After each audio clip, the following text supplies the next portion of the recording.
World.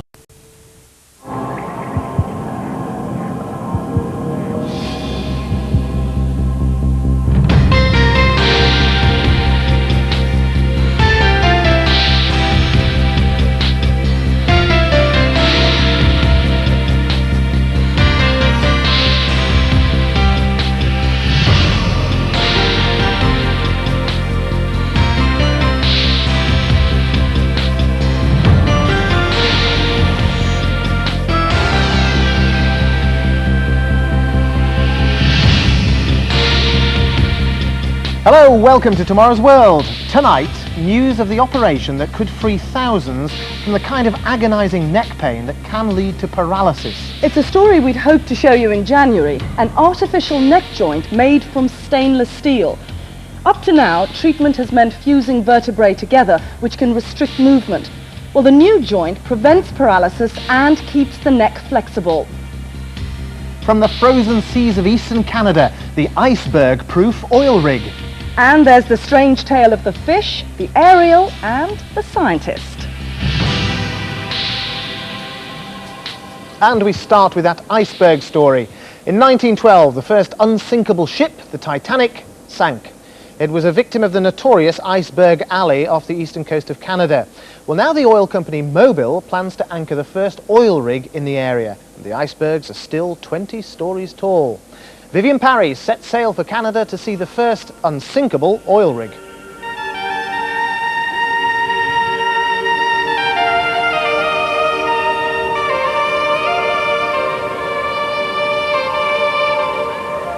Any ship trying to navigate the waters off the coast of Newfoundland in Canada needs to be on constant alert for fog, severe storms and, of course, icebergs.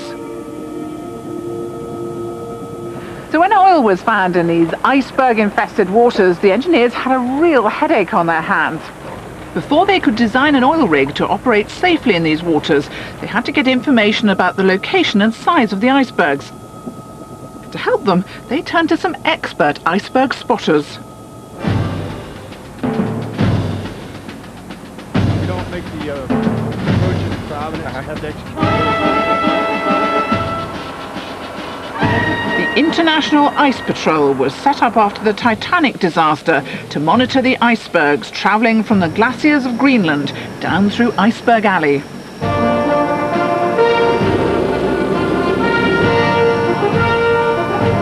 Ice Patrol's job is to find out where the icebergs are in the North Atlantic Ocean and then to transmit that information out to transatlantic shipping.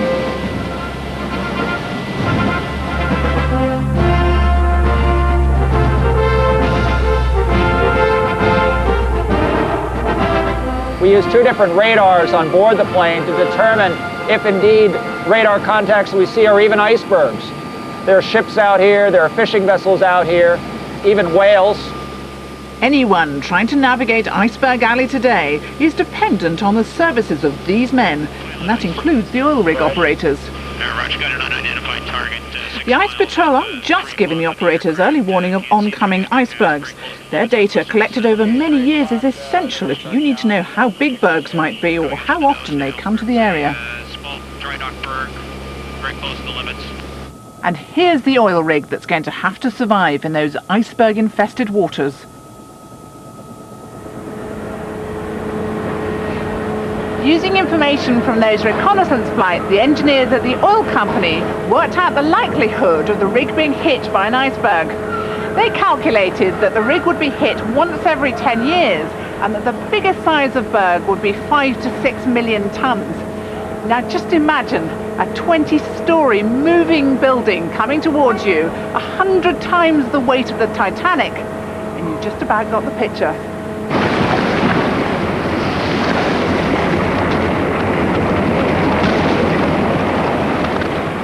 So what can you do if you know an iceberg is on a collision course with your oil rig? The first line of defence sounds extraordinary. The rig operators have had to learn how to lasso icebergs by throwing a rope around them and towing them out of the way. We pull the berg at an angle and slowly over time you can make a big difference in where that berg is going to go. And what else do you do? I've heard something about you firing water at them. Yeah, the large icebergs are easy to tow, well, easy relative terms, but very small ones you can't wrap these big hawsers around because as soon as you apply any force at all, the berg will roll over. So instead, 1,500 pounds of water a second are aimed at the iceberg, forcing it out of the way. The high-pressure water jet also blasts away some of the ice, making the iceberg lighter and easier to move. If lassoing and hosing the iceberg fails, the last resort has always been to move the rig itself. For economic reasons, the company decided to opt for a fixed platform. But if you've got one of those, there's no way you can move it for an iceberg. So, the job of the engineers was to design the world's first iceberg-resistant oil rig. Look at the honeycomb concrete structure around the outside of the rig. That's the key to its iceberg resistance. Each of the concrete teeth acts like a pointed arch. The arch shape gives the concrete its greatest strength and can also absorb some of the energy of any collision. The question the design engineers had to answer was how thick and how tough the concrete teeth had to be. This was done by locating a grounded iceberg off the Northwest Territories in a place called Pond Inlet. Tunnels were dug into the iceberg and hydraulic rams forced against the side to test just how tough the ice was and how strong the concrete honeycomb had to be to withstand it. The acid test for the new ice wall will come when the concrete base is attached to the top side of the rig and towed out into the ocean in 1997.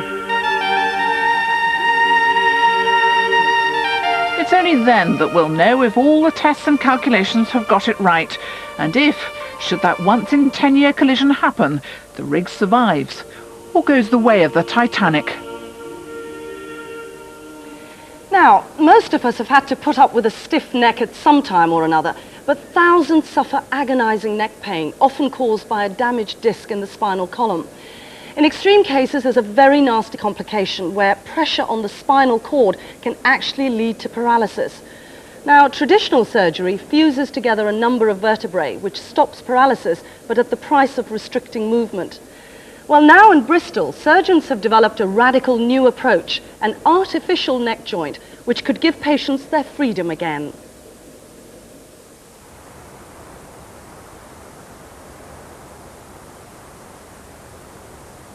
Greg Dix was born with a damaged back. He'd always coped with his condition, but it made him vulnerable. In 1990, the worst happened. Greg had an accident. I was mucking about with friends on an evening, and one minute everything was okay and jovial, and the next minute I was just on the floor and paralysed from the neck downwards. It was a feeling of total floatingness. You look down to your body and you see that you want your hands or anything to move. You think they are, but they're not. I was paralysed for about a month, and then I was starting to realise that, I hope I'm not going to be like this for the rest of my life. And after a month, started to get movement in my hands and things were getting better. Trained as a chef, Greg eventually recovered enough to go back to work, but sadly, it was short-lived. About a year ago, his paralysis started to reappear. I couldn't feel temperature on my right arm. Obviously burnt myself a lot, whereas somebody else would throw down a pan straight away. I could probably take it for like 5 seconds, but it'd be a totally different feeling, and it probably often result in a spasm. My left arm was wasting away, and I was starting to have lack of feeling in my left arm, and sometimes my legs would give way as well.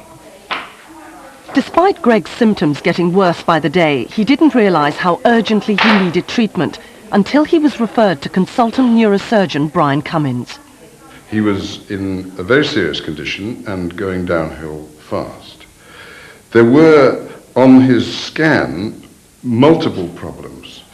The accident had led to pressure coming from one of the joints which was left, squeezing the disc out onto this area here, and so that the spinal cord was under very severe pressure here at these two places. Now, it was my job, therefore, to take the pressure off the spinal cord and to try to preserve the mobility of the spine as much as we could. A treatment for Greg's condition already exists, which is to fuse the vertebrae together. But there's a price to pay. It can severely restrict the movement of the neck and head, a big problem, especially for someone as young as Greg. So Mr. Cummins took a new approach, which would save the spinal cord without losing any of the movement. The neck has to carry the head, which is quite heavy, so that there must be stability and at the same time some motion. Now, at each space, there's only a little motion, and that is made by the disc, which is a combination of very tough jelly held in by fibrous tissue. Unfortunately, we can't mimic that precisely in any way which will last a very long time. And so that we had to come up with this particular idea, which looks entirely unlike the natural.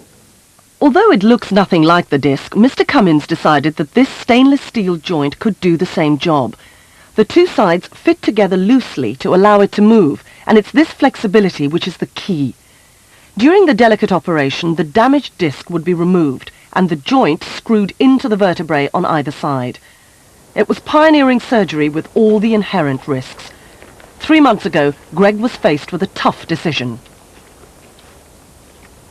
I was very worried inside, purely and simply because if something did go wrong with the operation, it was quite high-tech and I could be back paralysed again.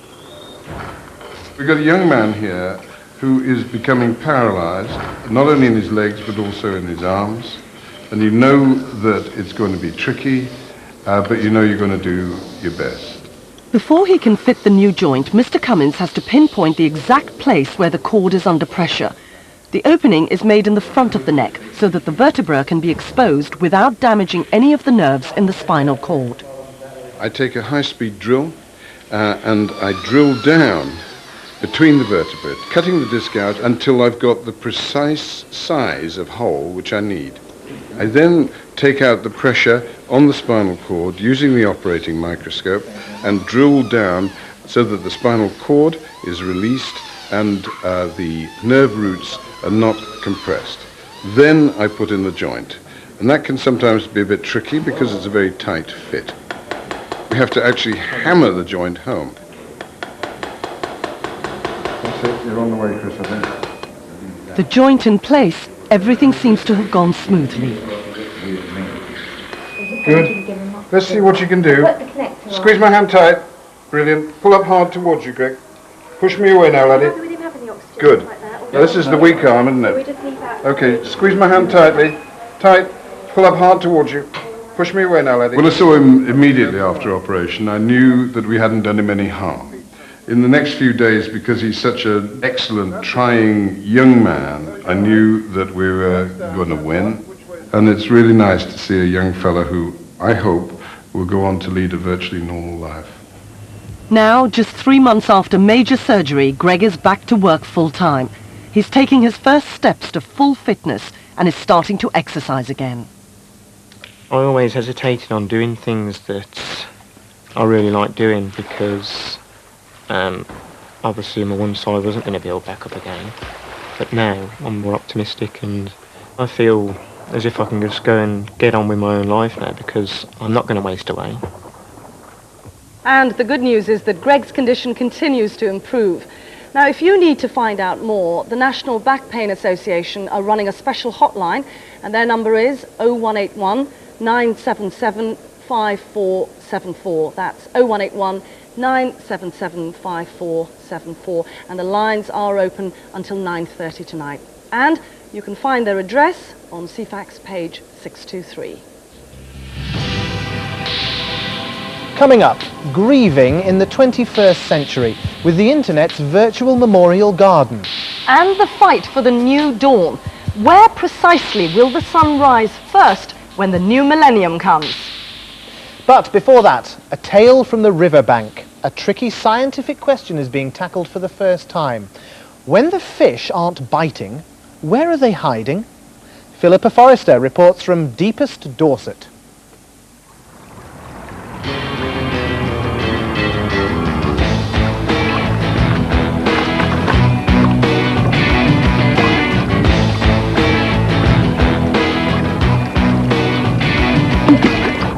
Although there are a lot of people who think they know, no one's really sure just what goes on down here in the murky depths. So why are fish so difficult to fathom? Well, it's obvious really. They live underwater, so they're a bit difficult to keep tabs on, and they will keep swimming off. Most scientific methods of tracking just don't give you the full picture of fishy habits. Echo sounding can help you locate a shoal, but it can't tell you where it's been or where it's about to go. And if you mark a fish, there's no guarantee you're going to catch it again. No, for the complete fish itinerary, what you need is intensive high-tech surveillance, like this.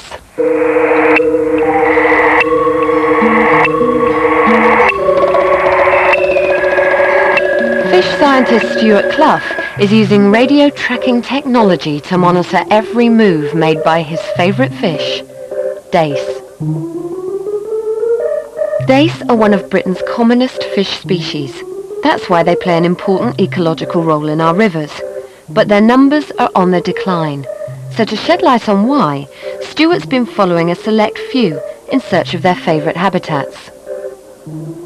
Using radio tags on fish isn't a new idea, but up until now, most of the work's been done on the larger, more commercially profitable fish like salmon or trout, using large tags like this that have been surgically implanted under the skin.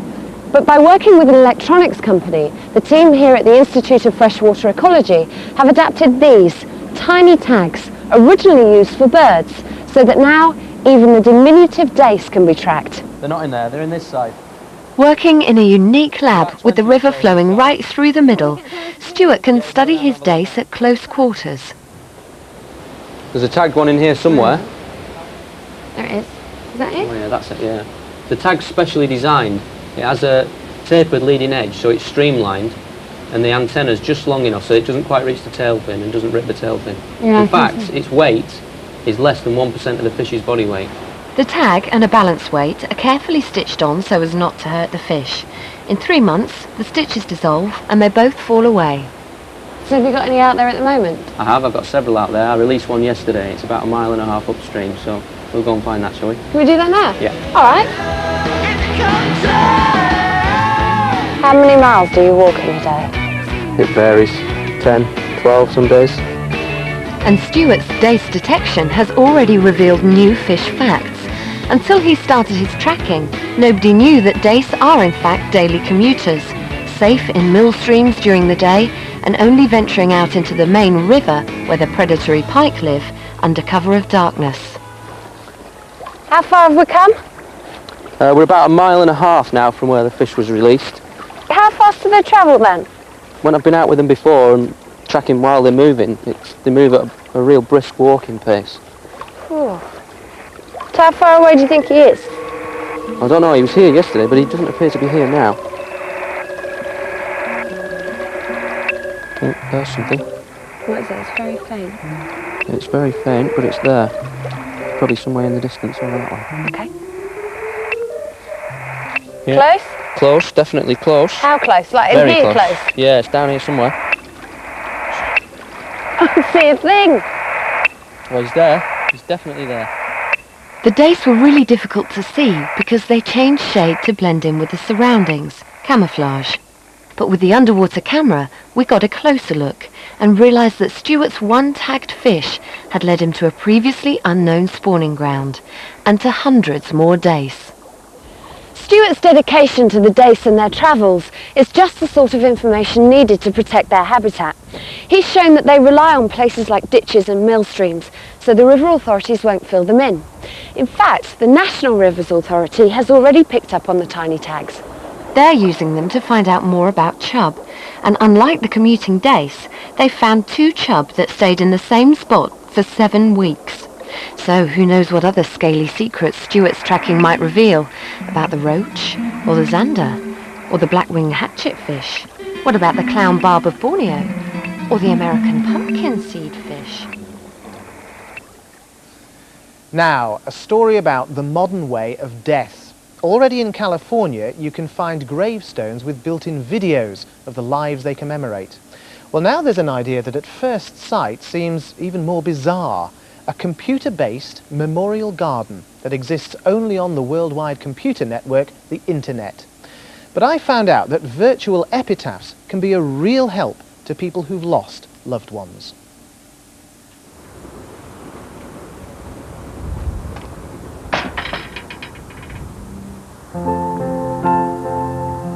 Mike was intelligent and quick-witted. There was a sense of humour and there was a glint in his eye and a ready smile. We accepted each other's differences, we wound each other up, we teased each other, but we were just good friends. On the 30th of June 1993, Mike Wilson drove into a field near the village where he grew up and killed himself.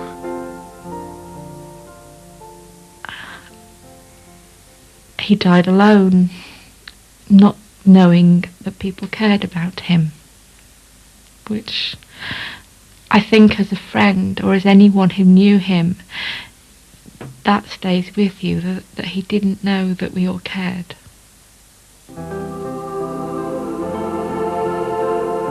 Mike doesn't have a memorial in the real world. His family have decided not to erect a traditional memorial to him, although he's buried in a churchyard only a few miles away from here. But I needed to do something for him as a friend, so that other people would know the way in which he touched my life. So Lynn reached out for a 90s solution, the internet. She wrote a dedication and sent it down the wires to the people at Newcastle University who tend the virtual memorial garden. Mike was a friend of mine, a typical Yorkshire man who couldn't easily express his feelings. He was happiest as a farmhand, but became a businessman, making beautiful furniture. I wish he could know how much we all cared. You only have to listen to people's personal stories to realise that not all of the internet is the playground for geeks and high-tech advertisers. It seems that the virtual memorial garden is very different. It uses the internet as a global notice board for people to express their grief. It's a strange idea, even just a little weird. It's rather like an in memoriam column in a newspaper, except that these are memorials that last forever, and they can be accessed by a computer from anywhere in the world. To a wonderful wife and mother, I miss you morning, noon and night. Look forward to meeting up with you in another life. Death is a wound time cannot heal. Memories are a treasure. To be able to put some feeling about her death on the virtual memorial garden from the comfort of my own home, in the privacy of my own home, without actually having to talk face to face with somebody. So I could choose my words, I could consider my words, I could compose everything and then just put it on. I found to be helpful. I think the virtual memorial garden is very much a product of its time, of the 1990s, where we move around a great deal. Society's always changing. People aren't able to stay near the loved ones that they've lost. And it's to that extent it's portable. The Virtual Memorial Garden started because I was running an obituary page on the internet, and I was being sent information about people's family and friends who really didn't qualify under famous or celebrities in any way, so I started a page for people who weren't famous, ordinary people. In the last year, more than 700 people have dedicated memorials, and hundreds of others have added their comments and tributes in the visitors book. Now these are mostly text, but in the future the potential is enormous.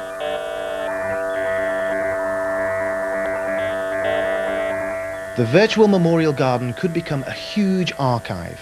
Each person's entry could end up as an entire history of their lives, with home movies, tape recordings and snapshots. And once they were placed on the internet, they'd be there forever. So every one of us could have our own personalised museum. And more than this, it could be possible to make it into a place to wander through, accessed by computer. In a virtual reality-based system, people could walk around and they would be presented with memorials in various forms, perhaps a conventional tombstone, and in some way they point at the tombstone or they touch it and enter another world which has lots of information about the person for whom the memorial's been made. I think the Virtual Memorial Garden gives people a chance to record the lives of people that they've loved and things about them. And it's real history and it's real people. The Virtual Memorial Garden is a moving collection of shared sorrows and tributes to the dead. It might still seem a little odd, but then so much that we now take for granted, like filming a child's first steps or taking wedding photos, must have seemed strange to previous generations when they first started. Perhaps one day it'll be a normal part of a funeral service to deposit a life history on the internet. And if you'd like to visit the Virtual Memorial Garden, our internet address, which will appear at the end of the show, will get you there. Now then, the first light of the new millennium is going to herald the party of a lifetime. But the question is, where precisely will dawn break first? The island of Tonga thinks it's first to the sun in the year 2000, but Kiribati is claiming its dawn will be even earlier. Before we go, there's time to discover the astronomical solution to this unseemly scientific squabble.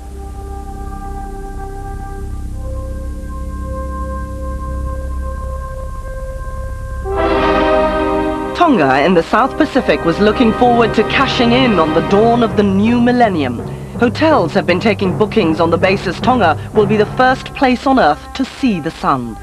But now that claim is being challenged.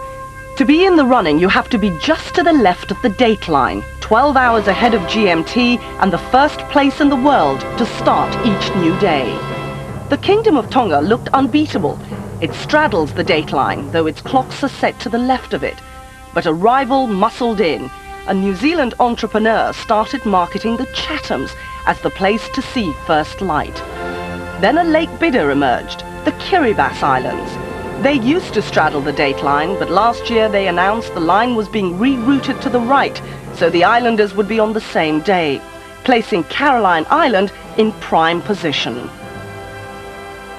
The argument blew in from the South Pacific to Dr. Peter Andrews of the Royal Greenwich Observatory in Cambridge.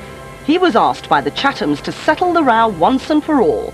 So Dr. Andrews turned to his geochron, an ingenious device which displays sunrise and sunset anywhere on the planet on any date of the year, cunningly adjusting for the Earth's tilt, which in winter makes the sunrise earlier in the south, but not early enough for the Chathams. January the 1st, the start of the year, where the first place, Caroline Island, is just having sunrise. Sometime later, Chatham Islands will have sunrise, and even later, Tonga. More precisely, on Caroline Island, dawn will be at 5:43 GMT, 22 minutes ahead of the Chathams. Tonga will have to wait almost an hour.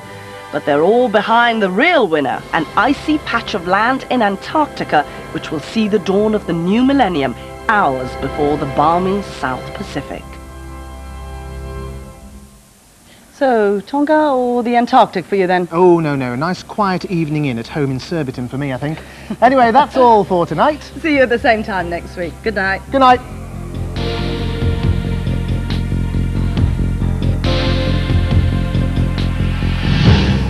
Next week on Tomorrow's World, the search for the perfect stab-proof vest. And Vivienne Parry goes to Hollywood with some astounding results.